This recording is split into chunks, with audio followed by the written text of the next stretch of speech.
The rain had slowed to a mist by the time I left the diner, but the air still smelled of wet asphalt and diesel from the trucks rolling by on Route 19. I'd taken the night shift for years, and usually nothing rattled me, but that night felt different. The clouds hung low, too low, like they were swelling downward, pushing the darkness right to the ground. The neon from the open 24 hours sign flickered behind me in the window, reflecting off the puddles like a pulse. I pulled my jacket tight and headed toward my car at the far end of the parking lot, the old Chevy that coughed every time it turned over. The diner lights hummed behind me. I remember thinking I should have parked closer, but the spaces by the door had been full earlier. Now the lot was nearly empty, except for my car and a semi parked off to the side with curtains drawn over its sleeper cabin. The wind picked up just enough to scatter some leaves across the pavement. When I reached the car door and grabbed the handle, something about the stillness made me pause. The road was quiet. No trucks, no passing cars, nothing. Route 19 never went that long without traffic. I shook it off, got in, and turned the key. The Chevy sputtered, choked, then caught.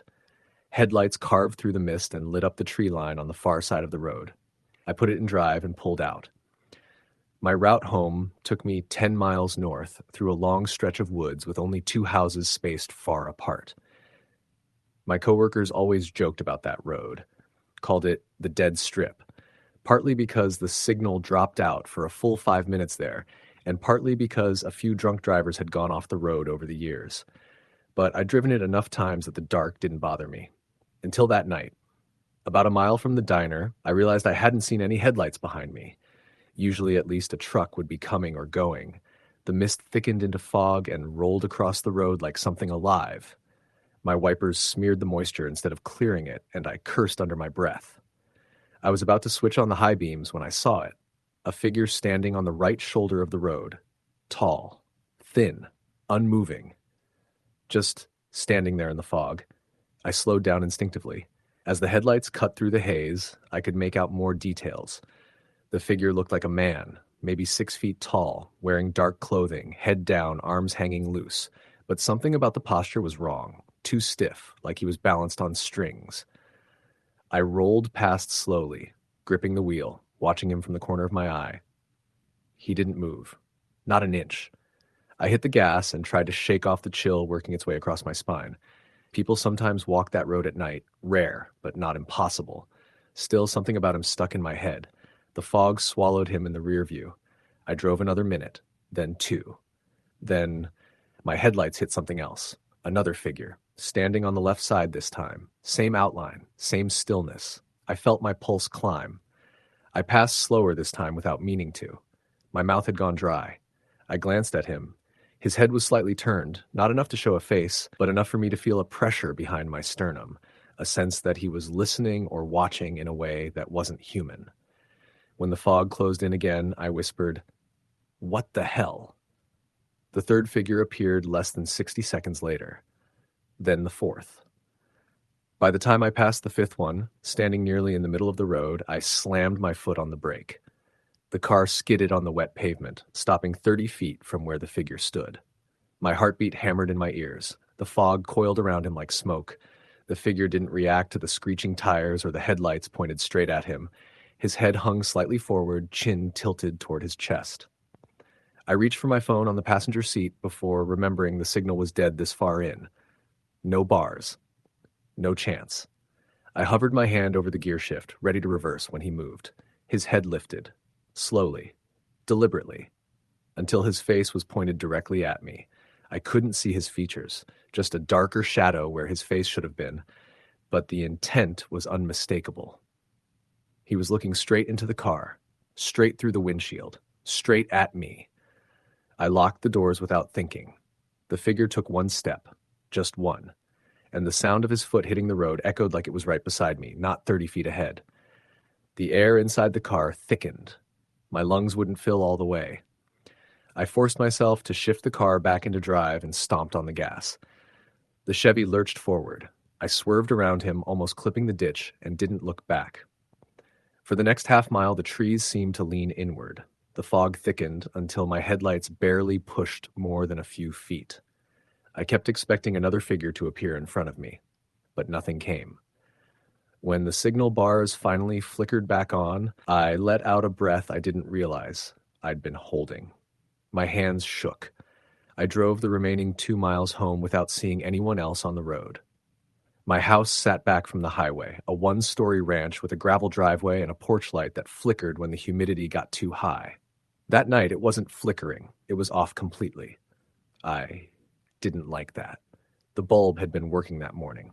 I parked, shut off the engine, and sat there gripping the steering wheel.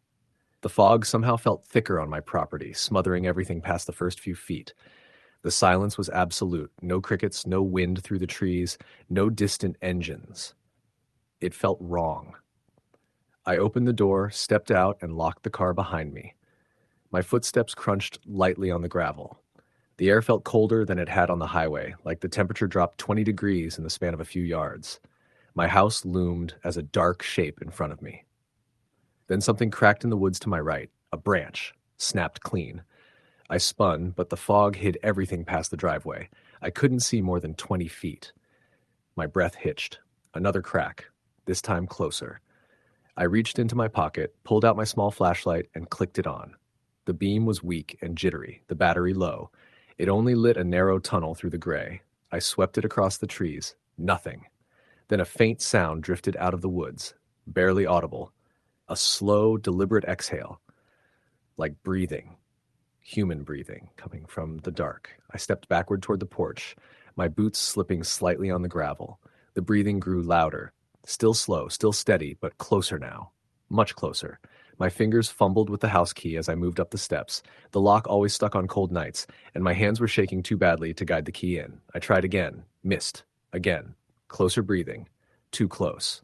I didn't look behind me. Couldn't. If I did, I knew I'd freeze completely.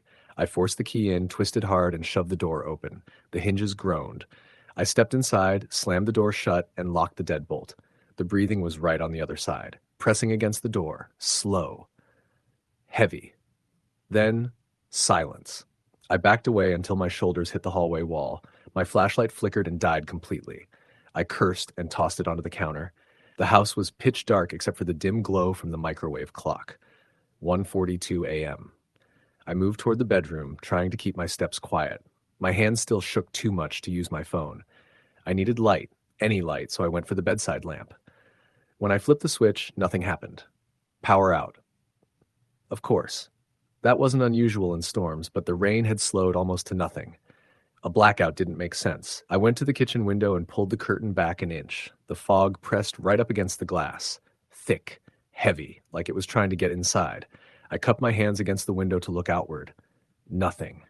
Just dark and fog. Then, just as I was about to step away, something moved. A shape. Tall. Thin. Standing in the yard, maybe 30 feet from the house, facing the window. Facing me.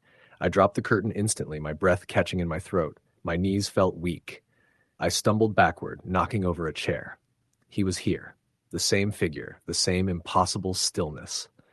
I reached for my phone and turned on the flashlight mode, grateful when the screen lit up. It acted like my only anchor in the darkness. I backed down the hallway and into the bathroom, shut the door, and locked it. My breathing was uneven now, too fast, too shallow. I sat against the bathtub, gripping the phone like it was the last thing tethering me to reality. For a long moment, nothing happened. Then a soft tapping came from the bathroom window. 1 tap. Pause. 2 taps. Pause. 3 taps. I didn't move, didn't breathe. The window was high and small. No way anyone could reach it without standing on something outside. But the tapping continued in that same slow rhythm. I forced myself up and edged toward the sink. My hand trembled as I lifted the phone to cast a beam of light on the window. The fog pressed against the glass just like in the kitchen. Then something shifted behind it. A shadow, leaning against the window, breathing fog onto the pane. I stumbled backward and hit the wall hard enough to knock a towel rack loose. I slid down to the floor, gripping my phone, lungs tightening as if something invisible was squeezing them. The shadow remained at the window for several minutes.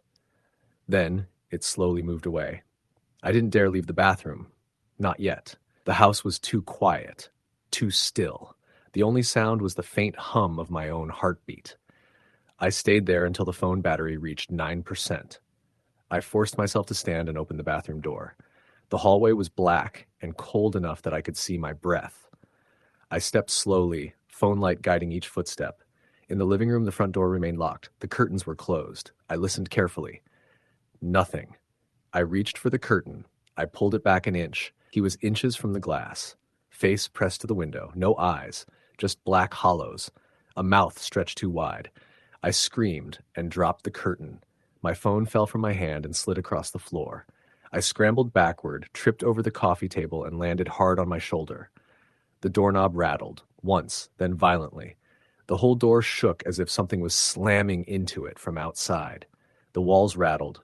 Pictures crashed to the floor. My phone's light spun across the ceiling as it flickered from its spot on the floor.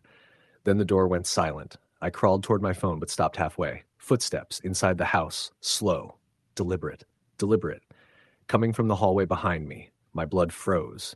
I turned my head slowly, muscles tight with terror. A figure stood at the end of the hallway. Tall, thin, head tilted, arms hanging loose. I couldn't breathe. The figure took one step. That same echoing thud. Then another. I forced myself to grab the phone and bolt toward the back door. My legs felt like rubber, but adrenaline pushed me forward. I fumbled with the lock, managed to turn it, and burst outside into the cold night.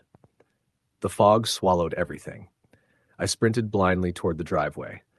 My car was a dark shape ahead, barely visible. I could hear footsteps behind me, fast ones now, closer than they should have been. I reached the car, yanked the door open, and threw myself inside. The keys were still in my pocket. I jammed them into the ignition, twisted and prayed. The engine sputtered, once, twice, then roared to life. A hand slapped against the driver's side window. I didn't look. I drove. The tires spat gravel as I sped down the driveway and onto the highway. I didn't slow down, not even when the fog thinned, not when the sky started to lighten hours later with the first hint of dawn. I drove straight to town, to the police station, parked crooked across two spots, and stumbled inside babbling about someone at my house. They went to check. They found nothing. No footprints in the yard, no signs of forced entry, no marks on the windows, no fog anywhere near the property. And inside, everything was normal, except one thing. On the bathroom mirror, someone had dragged a long, wet finger down the glass, a single line, straight down, like it had been watching me and wanted me to know. I didn't go back to the house for 2 weeks, but when I finally did, accompanied by 2 deputies, something else was waiting inside, on the living room floor, right where I'd dropped it, my phone. But the screen was cracked, and the camera was open, recording. The video was only 3 seconds long. It showed me, sleeping in my bed, even though I hadn't gone to bed that night, even though I'd never made it down the hallway, even though I'd been awake the whole time. Something had stood over me and hit record, and the last frame before the video cut off was a tall, thin shadow leaning over my sleeping body, head tilted, face just inches from mine. Story the end. The headlights carved 2 pale tunnels through the dark stretch of rural Colorado highway, the kind of darkness that felt older than the road itself. Eli Walters had driven this route 100 times, between Montrose and the small community of Naturita, where his mother still lived alone. He had always told himself the drive was peaceful, something grounding and familiar. But that night, something pressed against his nerves in a way he couldn't explain. Maybe it was the cold, sharp, unnatural for early October, maybe the absence of moonlight, or the fact that not a single car had passed him in nearly 40 minutes.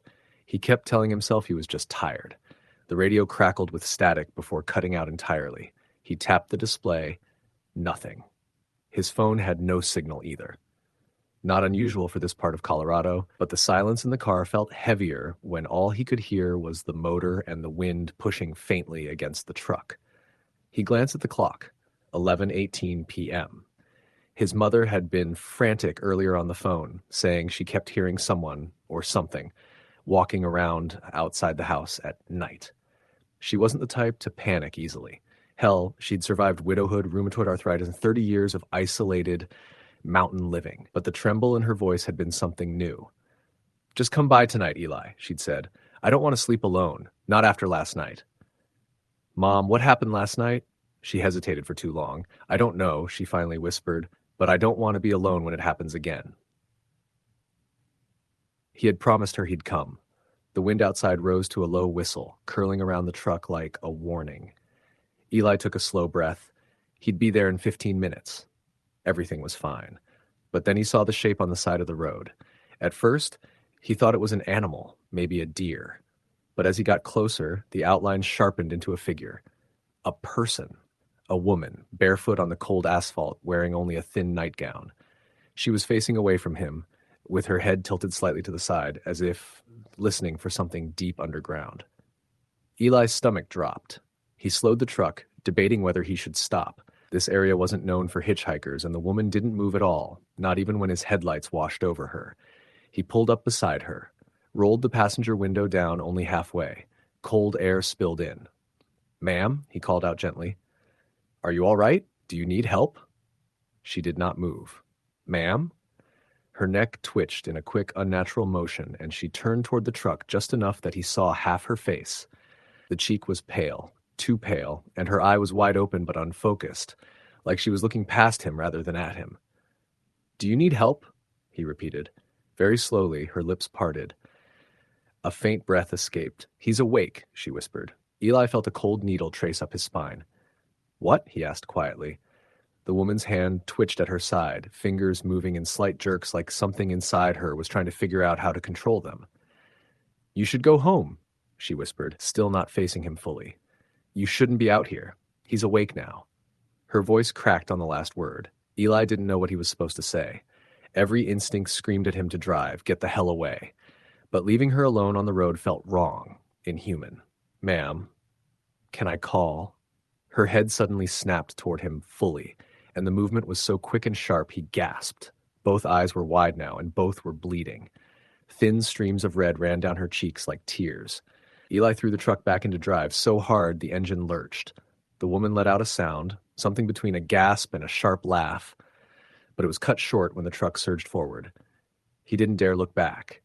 His hands shook on the wheel. He swallowed hard, trying to get his breath steady again, but nothing helped. His pulse hammered painfully against his ribs. He kept replaying her words. "He's awake. He's awake. He's awake." By the time Eli reached the long dirt driveway to his mother's house, every nerve in his body was tight. The house sat hunched in the darkness, the porch light flickering like a dying match. Only when he pulled up did he notice the front door was half open. His heart thudded painfully. "Mom?" he called out, stepping out of the truck. The night seemed to swallow the sound immediately. "Mom, it's me!" No answer. His shoes crunched on the gravel, sounding louder than he expected. Something rustled in the trees. He froze, listening. It sounded like someone dragging their fingertips along the bark. He stepped inside the house. The living room smelled faintly of burnt coffee. A cup lay shattered on the floor near the kitchen doorway. The lights were off, all except the small lamp by the recliner, casting a weak yellow glow across the room. "Mom?" he said again, quieter this time. A floorboard creaked upstairs. Eli's breath hitched. He moved toward the stairs slowly, feeling each step with his foot before committing his weight. Halfway up, he heard it. Breathing. Not his. Slow, heavy, rhythmic breathing. It came from his mother's bedroom. He swallowed hard and continued up the stairs. The hallway was dark except for the sliver of light spilling through the crack under his mother's door. He stopped right outside it. The breathing was louder now, deep, wet, like someone trying to breathe through thick mucus. "Mom?" Eli whispered, barely audible. The breathing paused. Then, in a voice that was not his mother's, something inside the room whispered back, "Come in." Eli's blood ran cold. He stepped back so fast he nearly lost his balance. Every instinct in his body screamed that something in that room was terribly wrong. He turned toward the stairs, but something shifted behind the bedroom door. The sound was low and heavy, like weight dragging across the floor. Then came another sound, a small, fragile whimper. His mother. Eli's fear cracked just enough for instinct to take over. He pushed the door open. The room was dark except for the lamp on the nightstand. His mother was on the floor, curled up, shaking violently. Eli rushed to her. "Mom," he whispered, dropping to his knees beside her. "Mom, talk to me. What happened?" Her eyes were wide, pupils blown with terror. She was staring at something across the room. Eli followed her gaze. In the far corner, something stood in the shadows. At first, he thought it was just the coat rack. It had fooled him plenty of nights growing up. But then it moved. slowly, almost thoughtfully, like it was deciding how human it needed to appear. Eli's breath stuttered. The shape was tall, too tall. Its shoulders hunched in a way no person's should, and the head seemed wrong, almost elongated, like it had been stretched upward. The floor creaked as it shifted its weight. His mother let out a choked sob. "Don't look at it," she whispered. "Don't look at it directly." Eli grabbed her hand, trying to pull her up. "Come on, Mom. We're leaving. Now." But the thing in the corner stepped forward, not fast, slow, deliberate. Its foot, a dark, long shape, landed silently on the hardwood floor. Not even a whisper of sound. The shadows clung to it as though reluctant to let it go. Eli pulled harder on his mother's arm. "Come on!" But she screamed suddenly, raw, terrified, as the thing took another step into the light. Its skin was grayish, stretched thin like old parchment. Its limbs were long, but crooked, as if the joints had been dislocated and forced into new angles. Its eyes were deep holes too dark to reflect anything. But its mouth, Eli's breath failed. Its mouth was too wide. And as it opened slowly, impossibly, stretching far past human limits, he heard a deep, rattling inhale, like it was smelling him. Something in Eli snapped. He threw his mother's arm over his shoulder and yanked her up with strength he didn't know he had. She cried out in pain, but he didn't stop. They stumbled out into the hallway as the thing moved. It didn't walk. It glided, silent, smooth, as if it didn't truly touch the floor at all. Eli half carried, half dragged his mother down the stairs. Behind them, the creature's weightless steps followed steadily, unhurried, confident, like it knew they couldn't escape. They reached the bottom of the stairs just as the thing reached the top landing. Eli didn't dare look back. He bolted for the front door, but the air shifted behind him. A cold, suffocating pressure swept through the room, like a vacuum pulling everything inward. His ears popped painfully. His mother screamed. He turned. The creature was at the bottom of the stairs now. It must have crossed them in a fraction of a second. Its hollow eyes locked onto him. Something invisible slammed into his chest, a force so strong he flew backward, crashing into the wall near the door. The impact took his breath. His mother collapsed beside him, shaking uncontrollably. The creature stood over them. Its jaw cracked as it widened further, and a deep groaning sound spilled out, something mournful, ancient, and full of hunger. Eli reached for the doorknob blindly, his fingers closed around cold metal. He twisted hard. The door flew open, and he dragged his mother outside. The cold night air hit him like a slap. He stumbled toward the truck, half dragging her limp body. Behind them, something scraped against the doorway.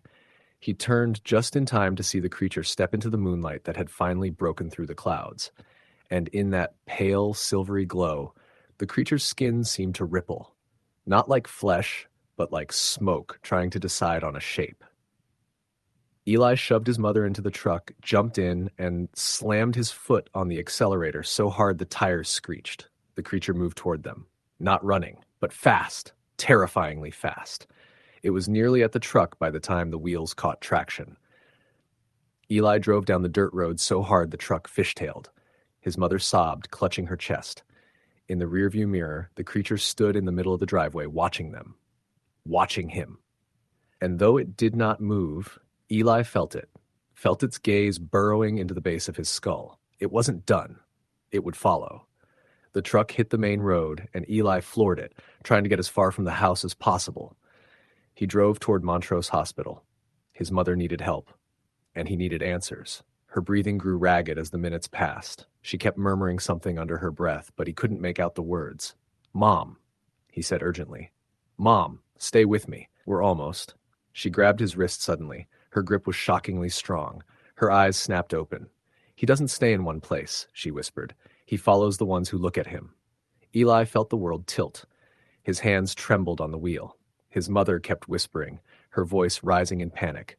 "You saw him. You saw him, Eli. He won't stop now. He knows your face." He swallowed hard, tightening his grip on the steering wheel. The hospital lights appeared in the distance. They pulled into the emergency entrance, and the nurses rushed out immediately when they saw his mother's condition. They put her on a stretcher, asking questions he barely heard. But as they wheeled her inside, she looked back at him with a terror he had never seen in her eyes before. "He follows those who look at him, baby," she whispered weakly. "You shouldn't have looked." Her voice cracked. "He's awake now." Eli stood there in the cold night air long after they took her inside, feeling the weight of her words settle like ice in his bones. He looked at the dark horizon, the long, empty road he'd driven. The shadows shifted. Something moved, and in the faint reflection of the truck window beside him, just behind his shoulder, a pair of hollow, sunken eyes stared back. Story. The end. The rain had stopped an hour earlier, but the asphalt on County Road 17 still gleamed black and wet under the weak glow of the truck's headlights. I was alone in the cab, the heater humming low, the only sound other than the occasional rattle from the toolbox behind the seat. It was close to midnight, the kind of hour where the world feels thinner. I was heading home from a late job outside of Jasper, Alabama. Power line down, tree damage, the usual mess after a storm punches through the woods.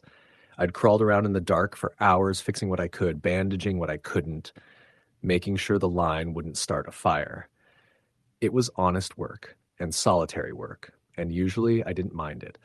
But that night had a strange edge to it I couldn't quite shake. The radio crackled at times with static from a half-distant AM station, but even that faded as I climbed into the more rural stretch of highway. Just woods out there, thick pine and oak with kudzu and brush twisting through the undergrowth. Nothing else for miles. I was maybe 20 minutes from home when I saw her. At first, it looked like something pale on the side of the road.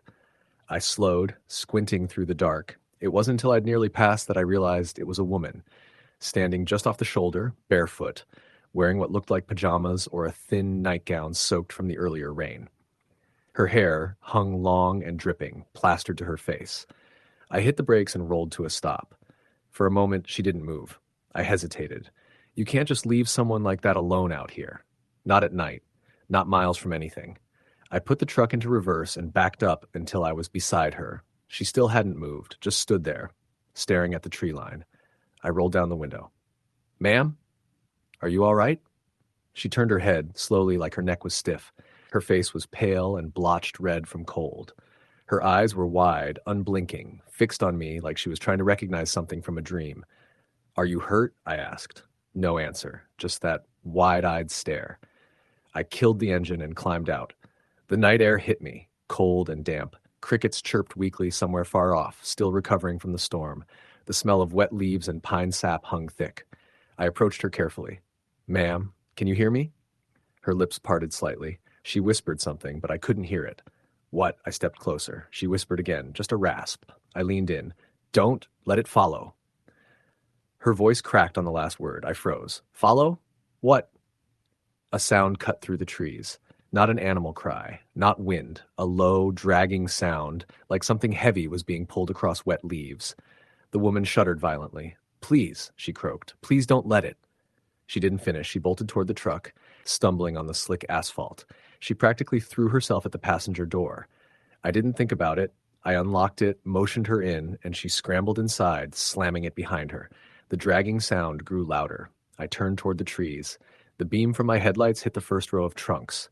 Nothing, just black space and shadows. Then, movement. Something ducked back behind a tree.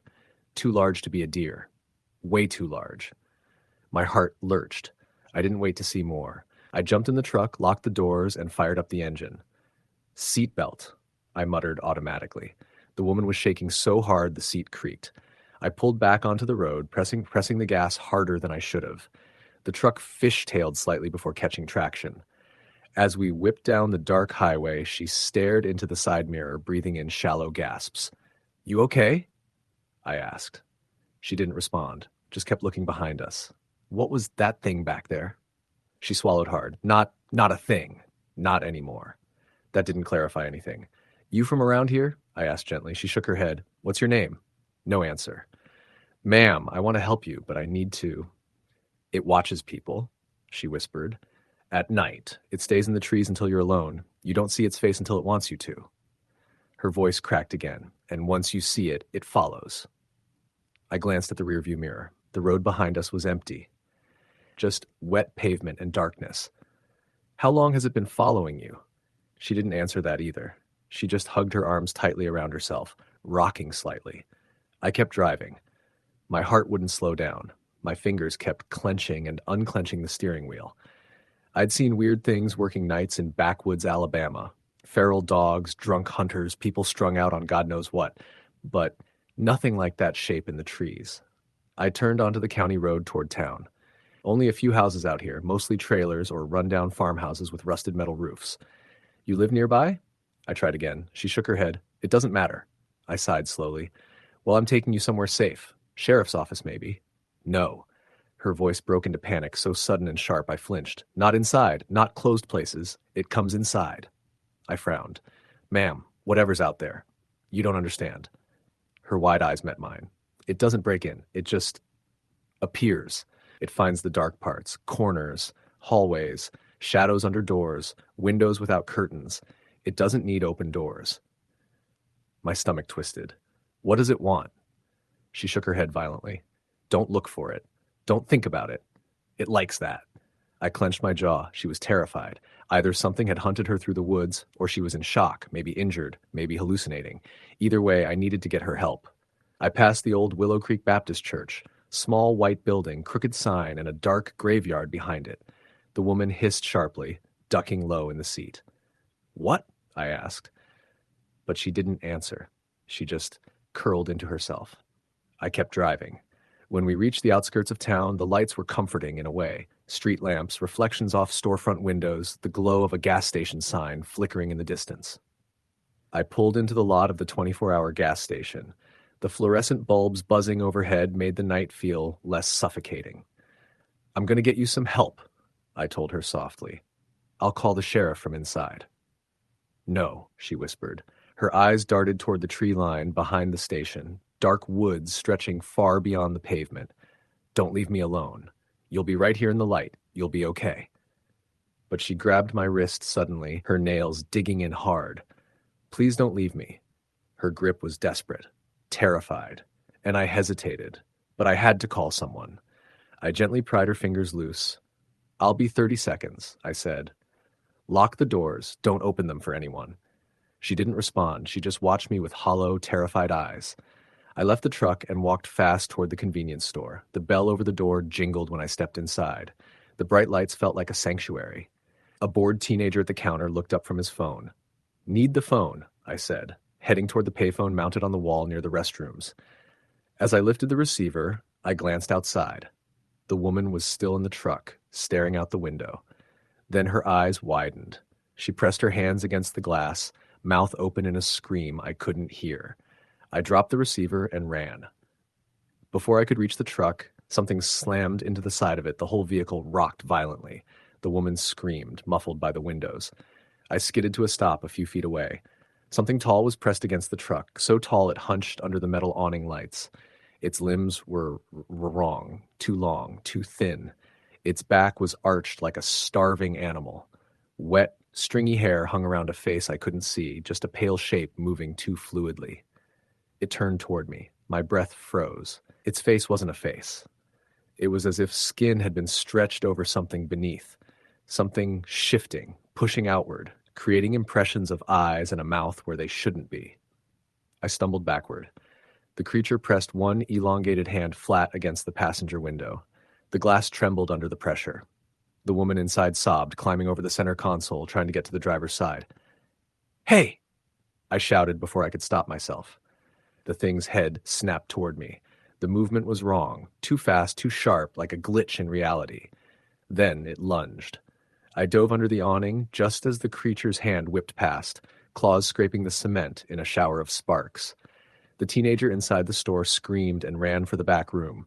I scrambled to my feet, heart pounding. The lights above me flickered. The creature froze beneath them, its limbs twitching. Then the bulbs dimmed, just slightly, but enough to make every hair on my neck rise. The creature straightened slowly and stepped into the light. I ran. I didn't think, didn't breathe. I just sprinted around the side of the building, hearing the creature's steps behind me. Too many joints bending, too many limbs dragging. I spotted the dumpster behind the store and bolted toward it. I dove behind it just as something slammed into the metal siding, denting it inward. The sound rang through the empty lot. I crawled back, further into the shadows between the dumpster and the wall. Then I froze. Shadows.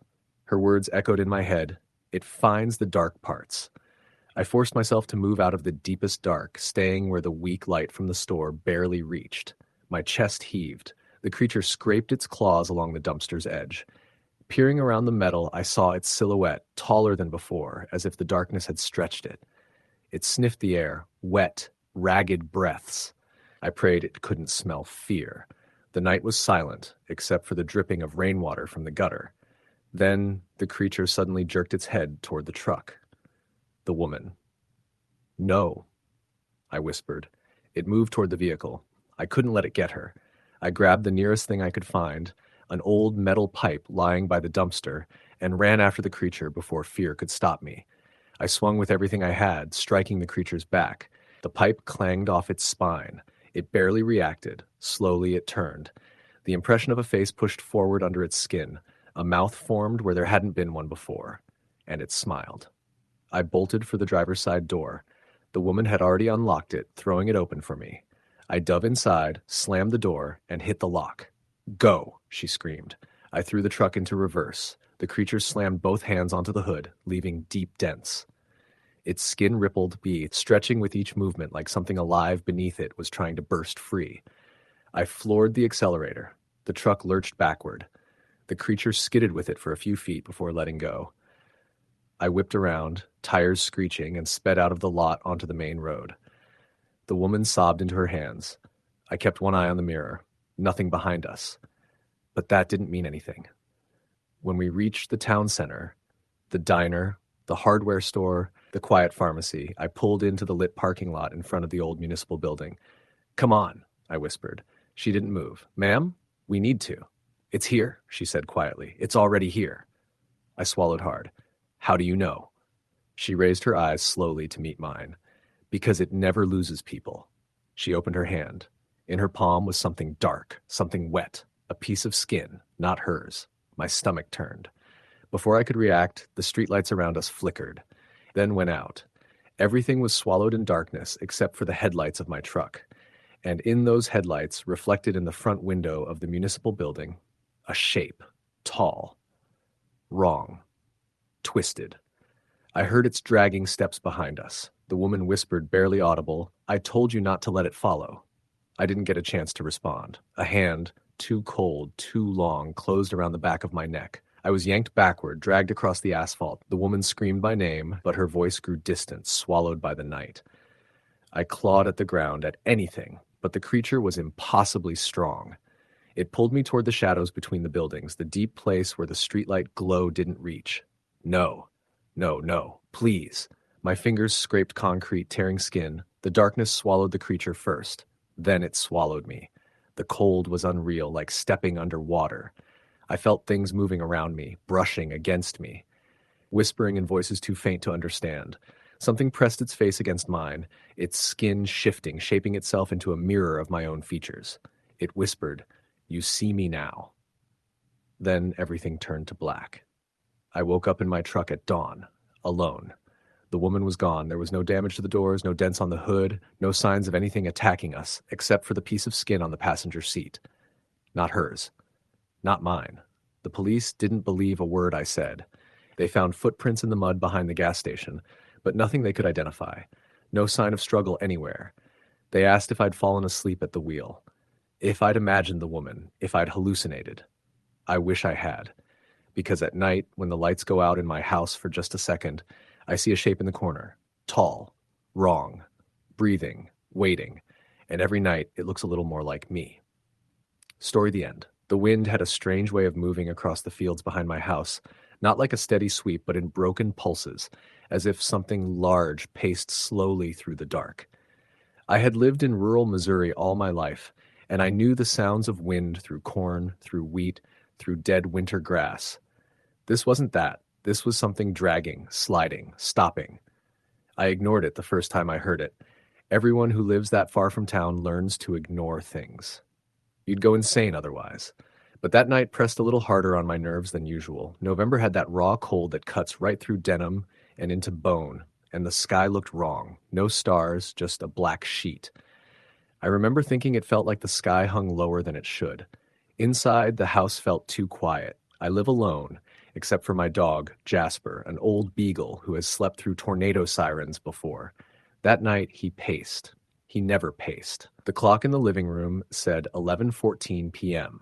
I was sitting on the couch, half watching the muted late-night news, half listening to Jasper as he trotted from window to window. I could hear his nails clicking against the hardwood. He'd pause, stare out into the dark, growl under his breath, then move to the next window. I tried calling him, twice, but he didn't even look my way. When I finally got up and walked toward him, he suddenly stopped in front of the back sliding door, stiffened, and let out a howl that didn't sound like him. It wasn't that high, mournful hunting howl he usually did. This was a low, breaking sound, like something was squeezing his ribs. I reached him just as he backed away from the glass. When I looked out, the yard light was flickering. It had been doing that for a few nights. Old wiring, I assumed. But while it flickered, I thought I saw something beyond the fence line. Just a shadow, but too tall to be anything I knew belonged there. I squinted. The light popped back on, steady and bright. Nothing. Empty field. Just grass moving. I told myself that was all it was. Grass. Darkness. My imagination filling in the gaps. But Jasper wouldn't go near the door. When I reached down to pet him, he flinched like he expected something to grab him from behind. I shut the curtains. Around midnight, I finally went to bed. Jasper didn't want to leave the hall. He lay there staring down the darkened corridor toward the back of the house, ears flat against his skull. I picked him up, he's light, and set him on the bed. His whole body trembled. I kept a hand on him while I tried to fall asleep. Every time I drifted off, he'd jerk awake with a sharp bark or a whine. Sometime around 1:30, I woke to the sound of gravel crunching. Slow steps, not boots, not tires, just weight, something deliberate. The driveway ran right beside my bedroom wall. I lay there, holding my breath, waiting to hear a car, door, or a knock.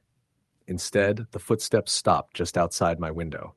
Jasper slowly lifted his head, ears raised, his entire body leaning toward the glass. Then he snarled, the deepest sound I'd ever heard from him, his hackles up so high his entire back looked twice its size. I slid out of bed, my heart hammering, and eased toward the light switch. Before I could flip it, something brushed the siding, like a hand or fingers. The bedroom window was closed, blinds drawn. I told myself it was maybe a branch or an animal. But I don't have trees near the house, and animals don't stand still long enough to make the siding pop. I grabbed the baseball bat I kept leaned against the closet. I wasn't about to go outside. No one with any sense walks into the dark, unarmed, and alone. But I needed to check the window. I pulled the blinds down just an inch. There was nothing, and then something leaned closer from below the window frame, as if it had been crouched. A face, pale, too pale. The skin looked wet, almost reflective in the low light from the yard lamp. The eyes were wrong, not glowing, not animal, but wide and too round, as if the lids didn't close fully. They didn't look human or inhuman. They looked empty. I dropped the blinds instantly. Jasper barked so violently he nearly fell off the bed. Then the footsteps moved again, around the house. I didn't breathe as I listened.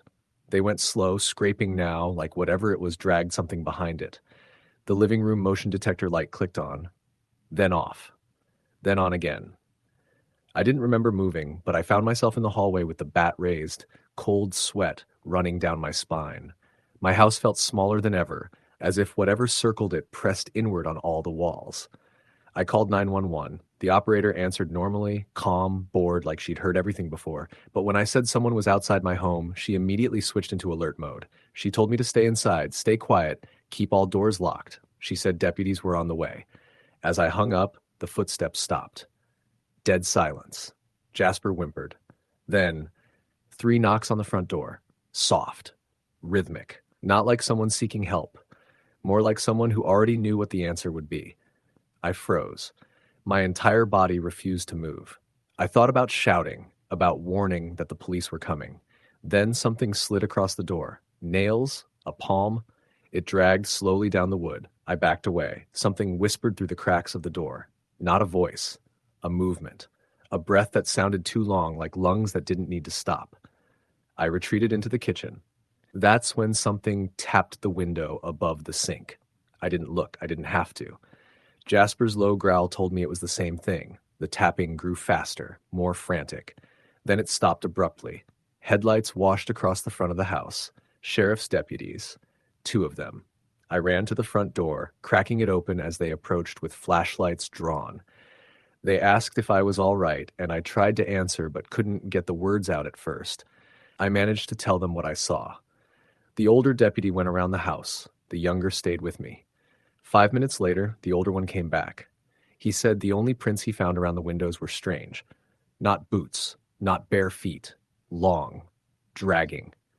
They searched the field out back next. Nothing.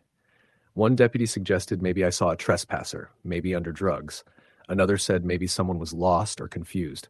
But the way they kept shining their lights at the shadows, I knew they didn't believe their own explanations. They stayed for an hour before leaving. They told me to call again if anything else happened. Nothing happened the rest of that night.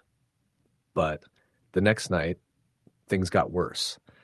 I didn't want to be alone, so I called my neighbor Tom, who lives half a mile down the road. He's the sort of man who carries a pistol even to check the mail. When he arrived, he joked at first, asking if I'd seen ghost meth heads. But the more I told him, the more serious he got. We sat in the living room with the lights on. Jasper curled at my feet. Tom kept watching the window as if expecting something. Around 11 p.m., the back motion light came on again. Tom lifted his pistol. "Stay behind me," he whispered. I didn't want to follow him, but something in me felt safer close to him than alone. Jasper stayed behind, trembling so hard the couch shook. We approached the sliding back door. The yard light flickered, and there it stood. Not up against the glass, but 50 feet out in the yard, right at the fence line. Tall, thin, wrong in the way a figure looks when the shadows bend around it. I could see its head tilt slowly like it was studying us. Tom swore under his breath. The thing lifted an arm. It didn't move its elbow or wrist like a person. The whole limb rose stiffly like a stick being pushed upright from behind. It pointed at us. The motion light went out. Darkness swallowed the yard. Tom grabbed me and yanked us away from the window. "We're not staying here," he hissed. "Grab your dog and keys." As I reached for Jasper, he suddenly began barking, a desperate, terrified bark that seemed to shred his throat. At the same moment, something slammed against the sliding back door. Not like a hand or fist, more like a whole body thrown at it. The glass groaned but didn't break. Then it hit again, and again. Tom fired once toward the door. The sound was deafening in the enclosed space. Jasper yelped. The pounding stopped. We didn't wait. We ran to my truck.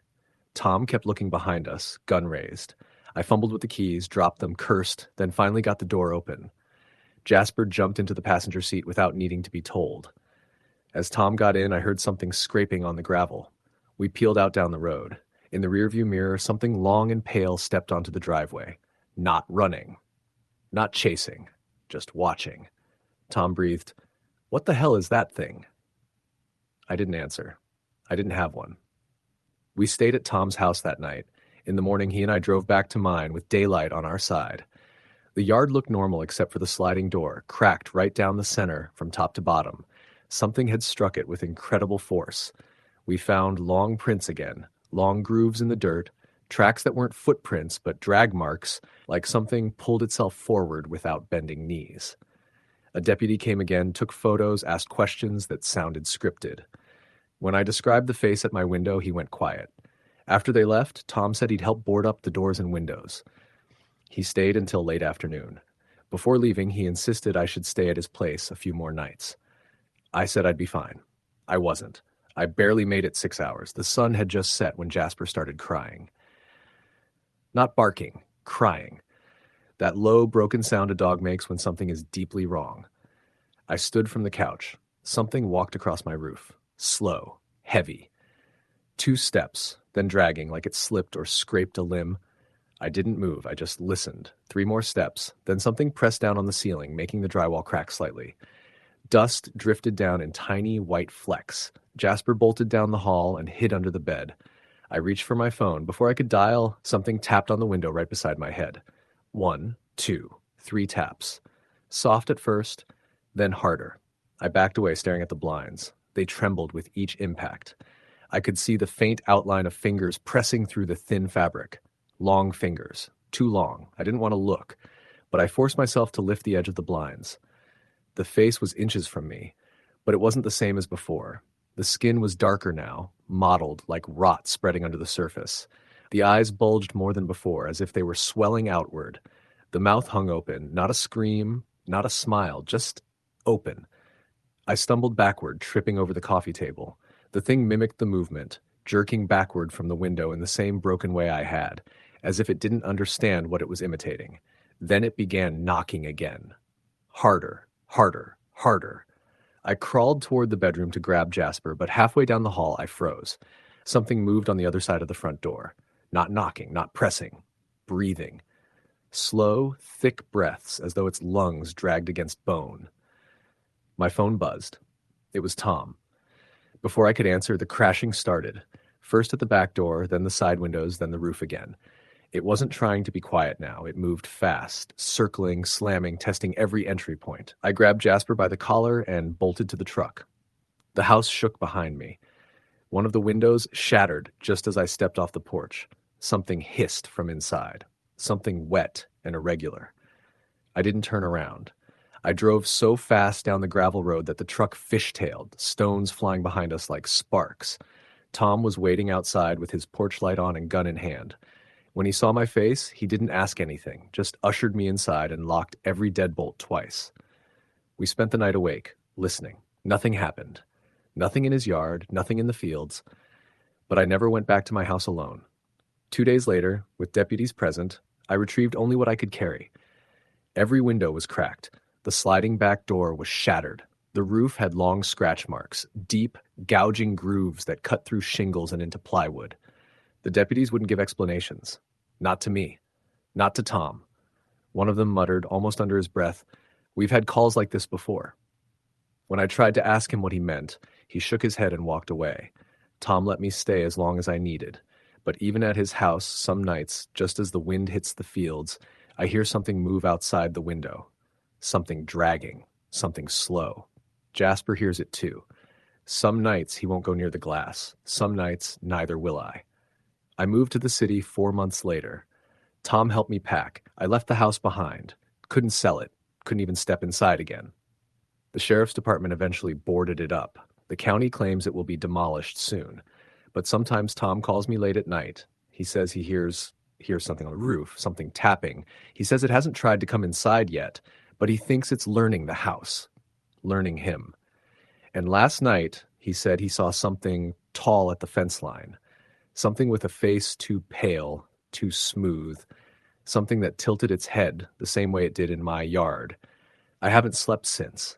I don't know how far that thing can travel, or if it follows people, not places. All I know is that when I stare out my apartment window at night, sometimes I think I see a figure across the street, too still to be human, watching me with those wide, unblinking eyes. And sometimes, when the wind dies completely, I hear the faintest knock on the glass. 3 taps. Soft. Curious. Patient. Story the end. The rain had been coming down since late afternoon, turning the back roads outside Milburn, West Virginia, into a slurry of mud, fallen leaves, and runoff that kept dragging dead branches into the middle of the lane. Drew stayed hunched over the steering wheel, squinting at the windshield wipers as they fought uselessly against the sheets of water. He had driven this stretch of road maybe 1,000 times in his life. He grew up here. But the storm had turned everything unfamiliar. Even the familiar curves felt wrong, too sharp, too long, like the whole road had been stretched. He wasn't supposed to be here tonight. He was supposed to be in Charleston, asleep by now, getting ready for an early shift. But when his cousin called from the sheriff's department and told him that his grandmother's house had been broken into, he didn't think twice. He packed a bag, left his apartment, and drove 3 hours through worsening weather. Granny May was gone now. Gone 8 months. But she'd lived in that house for 50 years, and the fact someone had kicked in her back door and rummaged through her things felt like a violation of family, of memory. There was no way in hell he'd leave the place sitting open all night. Most of Milburn's houses sat clustered in the middle of town, but Granny May's didn't. Her little white bungalow perched alone on the wooded ridge 2 miles outside the city center.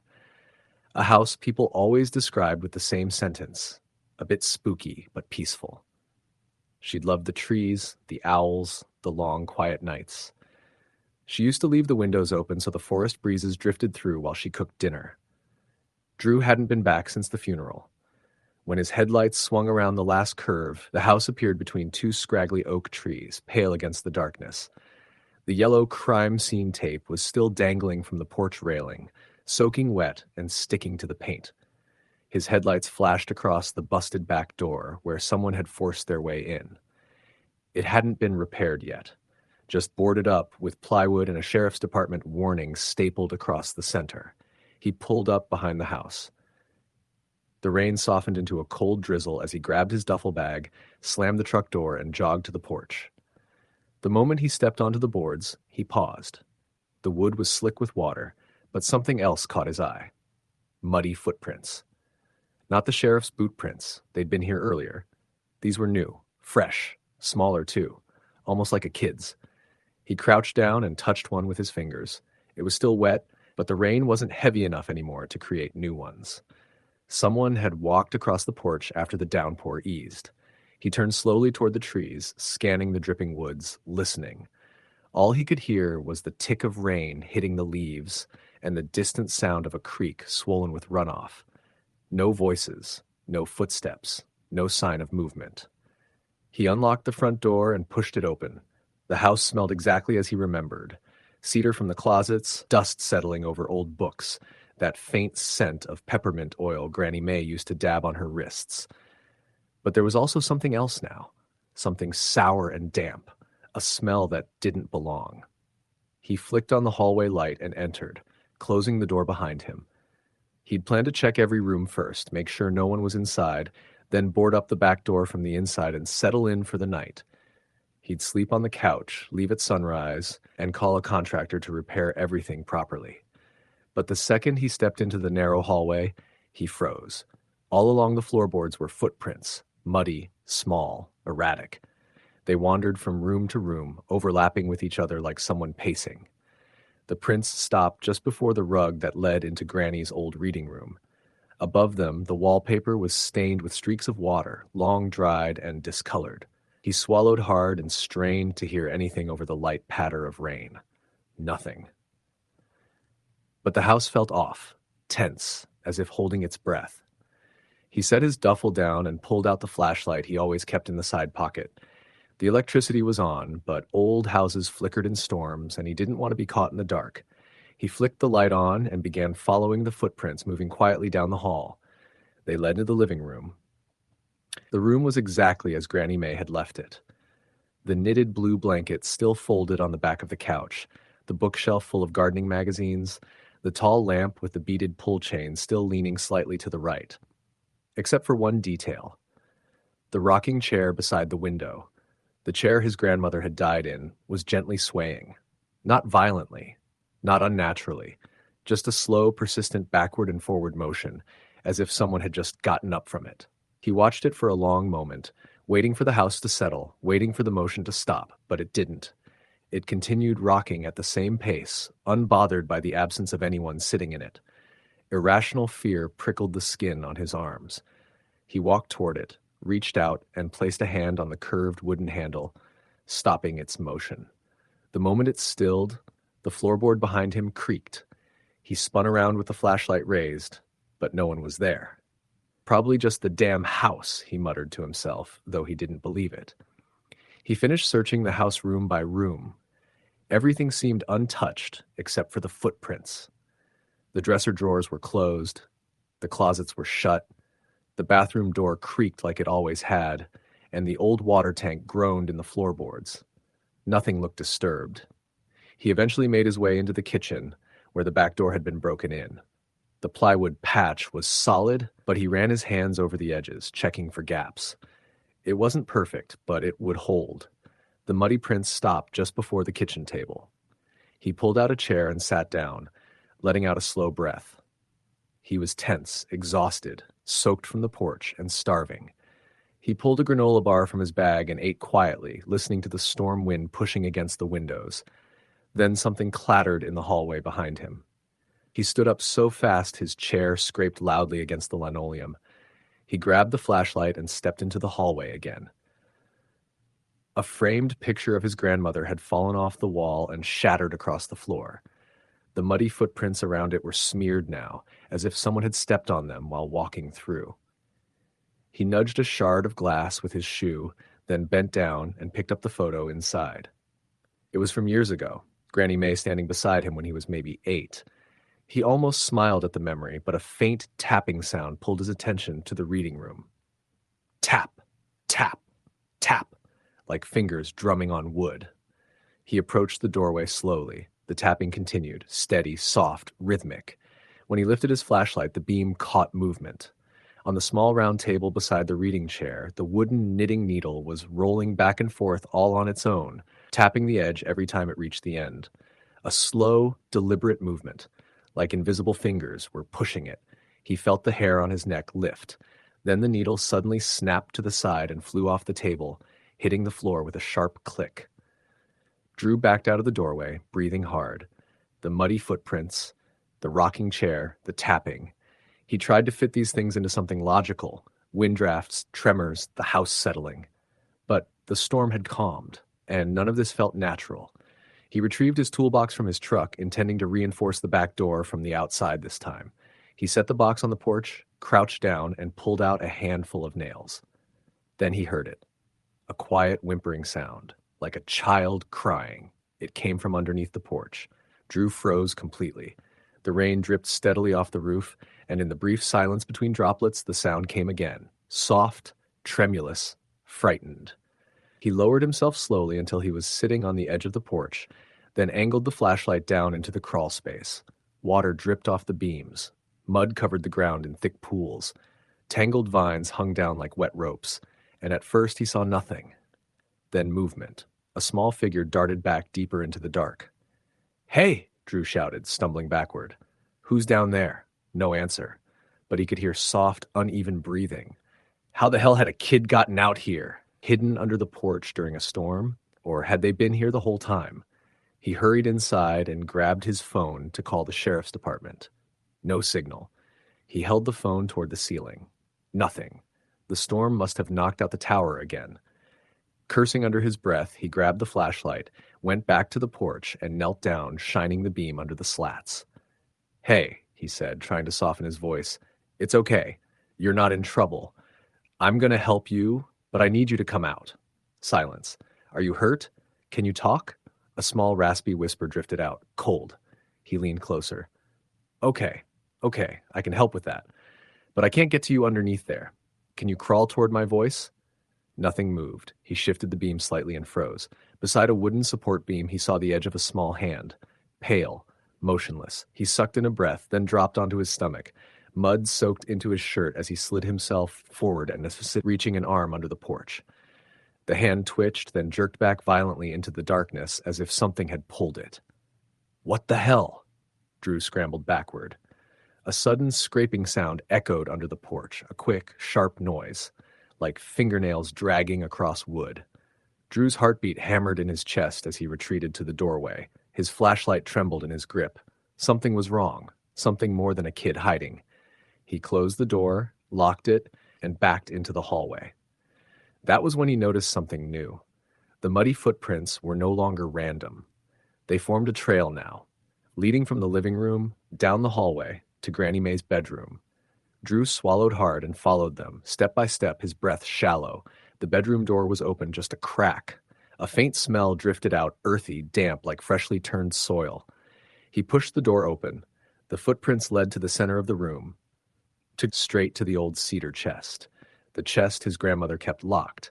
The chest no one in the family had opened in decades. The lid was cracked open, only an inch, but enough. Cold air seeped from the gap, brushing his ankles. He moved closer, grabbed the edge of the lid, and hesitated. His hands were shaking, but he forced himself to lift it. The inside was dark and empty. He lowered the flashlight. It wasn't completely empty. A small, muddy handprint was smeared on the inside of the lid. His stomach dropped. Before he could step back, heavy footsteps pounded across the attic above him.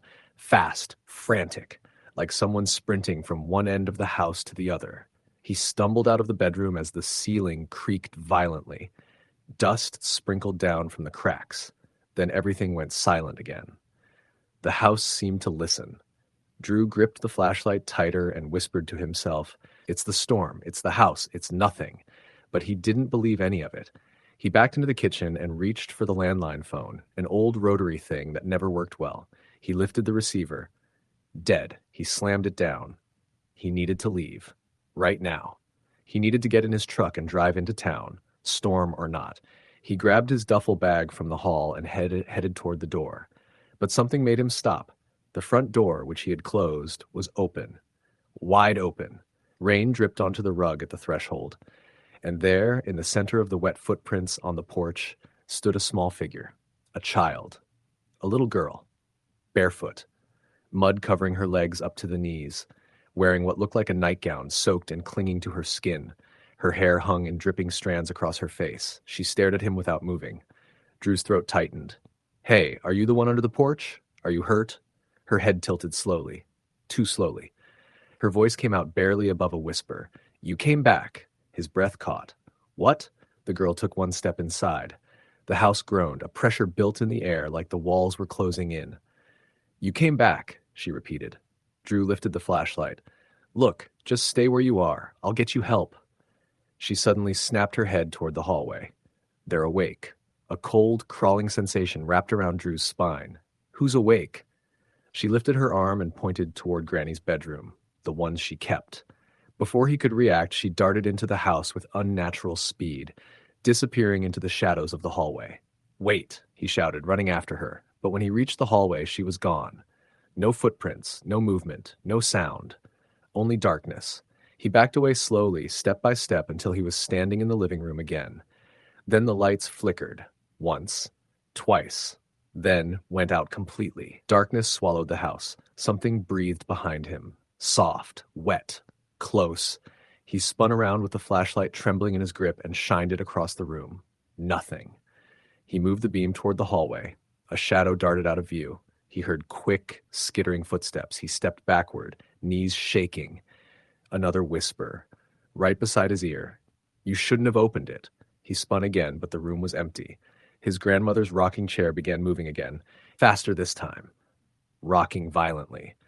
The beaded pull chain on the lamp swung back and forth, clicking against the metal. Something slammed against the cedar chest in the bedroom. Then again. Harder. Drew sprinted to the front door, but before he could reach it, a cold, wet hand grabbed his ankle from underneath the couch. He screamed and kicked free, stumbling onto the floor. His flashlight flickered and rolled across the rug, pointing toward the hallway. He crawled toward it, then froze. 4 figures stood in the hallway, small figures, children, dripping mud. Their eyes were black hollows, empty and wet. Their bodies were thin, gaunt, twisted slightly as if their bones didn't bend correctly. They stared at him, unmoving. Then, in unison, they lifted their arms and pointed toward the bedroom. Drew scrambled backward, grabbing the flashlight and shining it on them. They didn't react to the light. They just stared. One of them, a boy with half his face obscured by matted hair, whispered, "She fed us lies." Another stepped forward. "She said you'd come back."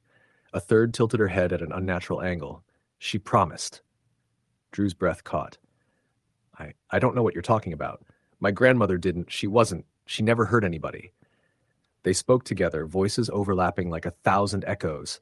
"She kept us here. She hid us. She buried us. She lied." "No," Drew whispered, shaking his head. "No, she was a good woman. She wouldn't." The girl from the porch stepped out suddenly from behind the others. Her eyes were the only ones with pupils. Blue. Familiar. "You don't remember me?" He stared at her. A memory surfaced, faint, distant. A summer afternoon when he was 7, playing in the yard while Granny May gardened, a girl he'd seen watching from the tree line, a girl his grandmother shooed away, telling him never to talk to strangers in the woods. Except Granny May had looked afraid. "Anna," the girl whispered. The name hit him like a punch. His grandmother once mentioned a neighbor girl named Anna who disappeared in the woods decades ago. Drew had been too young to understand. "You came to play with me," Anna said softly. The other children stepped closer. "And she took us." Drew's skin crawled as the realization formed. "What did my grandmother do to you?" Anna's lips trembled. "She took us to the cellar." Drew felt like the ground beneath him was falling away. "The house doesn't have a cellar." Anna tilted her head. "It does now." The hallway behind the children cracked open, literally split, the floorboards buckling, the walls shuddering. A narrow opening appeared where no doorway existed. From the darkness below came the sound of something dragging. Slow, heavy, wet, Anna whispered. She kept the worst for last. A pale hand, long, twisted, claw-like, gripped the floorboards from the darkness. Drew bolted for the front door. Behind him, the children screamed. High, unnatural shrieks that shook the walls. He yanked the door open, stumbled onto the porch, and sprinted into the rain, slipping, falling, scrambling back to his truck. He slammed the door, fumbled with the keys, and turned the ignition. The engine coughed, stuttered, then roared to life. He floored it.